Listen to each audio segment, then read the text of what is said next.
Nga guys, no, magbobomba naman tayo ng pandilig natin sa ating mga taniman para naman yung mga tanim maging maganda ang tubo. Ito yung mga bobombahan natin. 17 pieces of galon. 16 talaga pa. Nagdagdag ako isa. 70 pieces na galon para sa ating pandilig. So mamaya guys, samahan nyo kami kung paano namin iakyat, ibababa at ididilig sa ating mga halaman. Next step natin, akyat naman natin to. So syempre, dahil sa marami sila, hindi natin sila i-isa-isahin. Dala-dalawahin natin sila guys para mayroon na tayong pandilig. So ito, exercise ko na rin para sa ating sarili.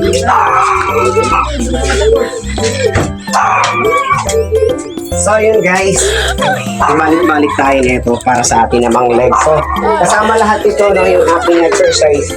Andito na yung ating pag-ehersisyo. Jogging sa hagdan, mas malupit pa to.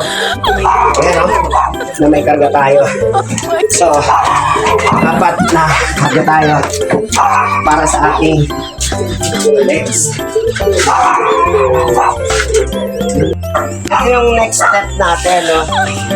Kukunin ko yung ating mga pinagbombahan. Papasok sa ating para maibaba natin. Let's go. Ako.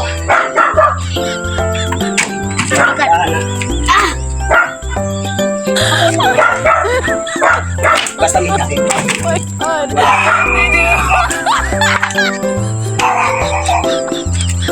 So yan ang exercise natin guys, no? Para doon sa ating katawan.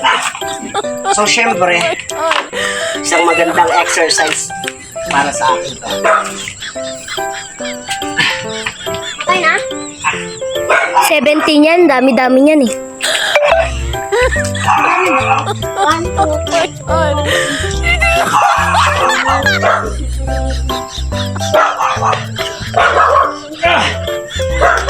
11 pa yung kulang.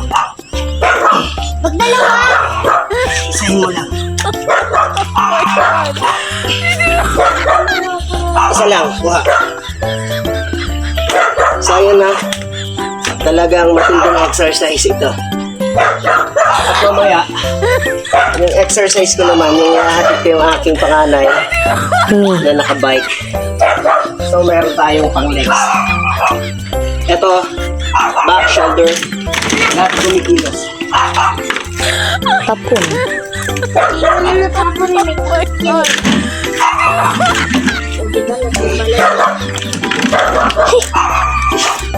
Di na kaya. Muna, baka maubos naman yan. Oo. So,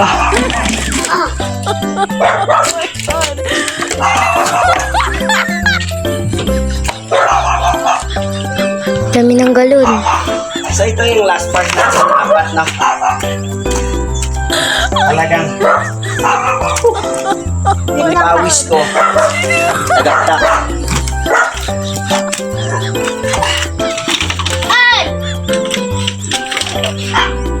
Yeah.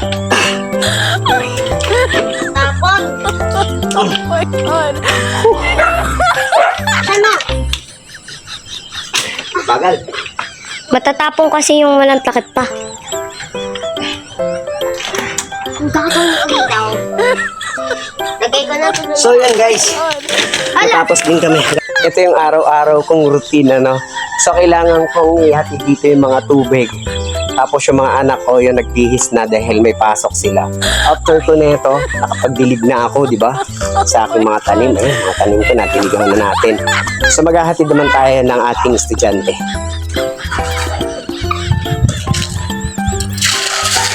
So yun mga guys, no, pagkatapos natin dilig kanina sa ating taniman, exercise ko sa legs yung pagdidilig.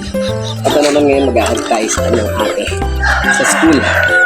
So syempre, para sa legs din to. Kasama yan sa exercise, no, yung pag-atid. So let's go guys.